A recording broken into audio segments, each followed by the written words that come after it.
Welcome to my fables. Subscribe for more books read aloud.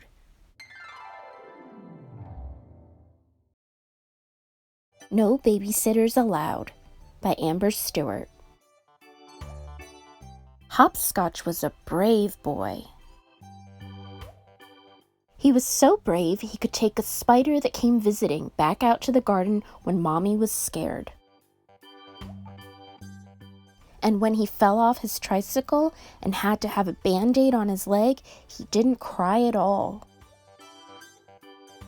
There were many things that Hopscotch could do very, very bravely.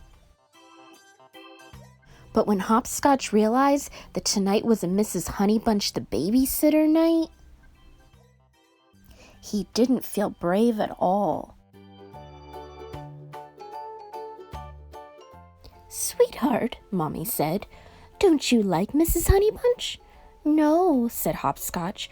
"Rabbity and I do not like Mrs. Honeybunch." But really, Hopscotch didn't like bedtime without Mommy and Daddy. It made him feel all worried inside, and that made his tummy hurt. "I have a tummy ache, Mommy," Hopscotch said hopefully. "You can't go out when my tummy is worried." "Mrs. Honeybunch can give you warm milk for that." Daddy smiled and kissed him better. "Rabbity can have some too." "Run along now, we'll be fine," said Mrs. Honeybunch kindly. Mommy was looking as worried as Hopscotch. Hopscotch and Rabbity pressed their noses to the goodbye window, still waving long after Mommy and Daddy had turned the corner out of sight. "Now, Hopscotch," said Mrs. Honeybunch, "what shall we do? Shall we paint a picture?" Hopscotch and Rabbity just pressed their noses closer to the goodbye window and gave a little sniff. "What about building a car?" suggested Mrs. Honeybunch. They gave a slightly bigger sniff. "I know," said Mrs. Honeybunch brightly. "Let's play hide and seek." Hopscotch shook his head sadly. "No, thank you," he sighed. "I think I will play hiding and no seeking all by myself." And off he went to hide in the special No Babysitters Allowed camp that he had made earlier in the day. Rabbity stood guard outside.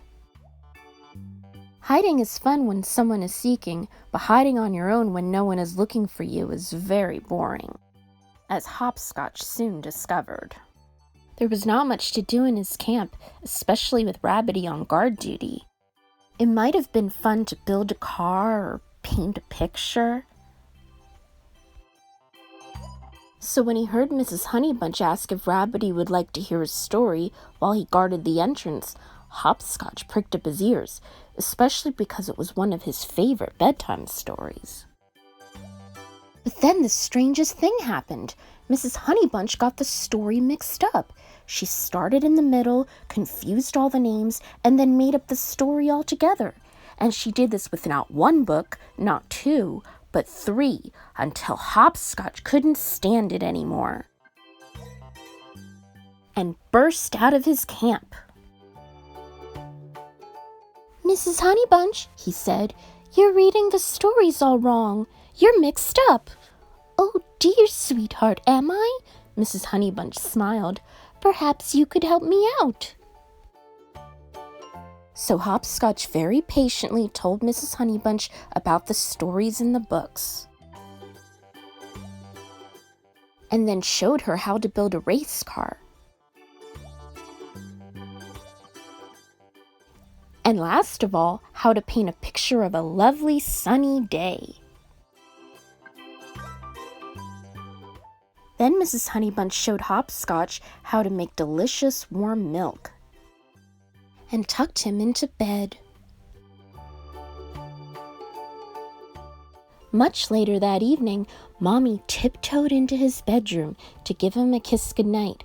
"How is your tummy, sweetheart?" she asked.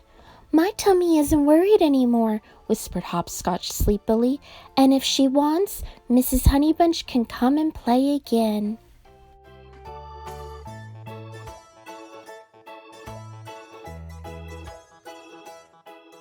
The end.